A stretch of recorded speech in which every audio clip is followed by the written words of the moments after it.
নমস্কার, জয় গুরু। একবার এক ভক্ত ঠাকুরকে প্রশ্ন করিলেন, কোনটি ভালো, জ্ঞান মিশ্রিতা ভক্তি না প্রেমা ভক্তি? ঠাকুর বলিলেন, ঈশ্বরে খুব ভালোবাসা না হলে প্রেমা ভক্তি হয় না।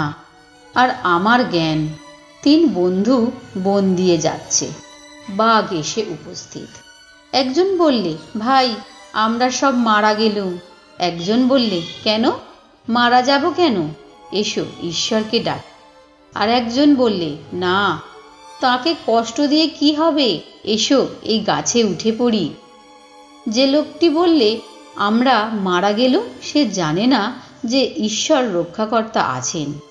যে বললে এসো আমরা ঈশ্বরকে ডাকি সে জ্ঞানী, তার বোধ আছে যে ঈশ্বর সৃষ্টি স্থিতি প্রলয় সব করছেন।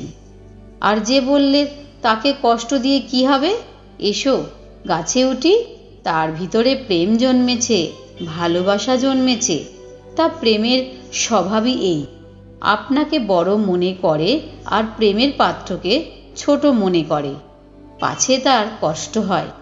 কেবল এই ইচ্ছা যে যাকে সে ভালোবাসে তার পায়ে কাঁটাটি পর্যন্ত না ফোটে।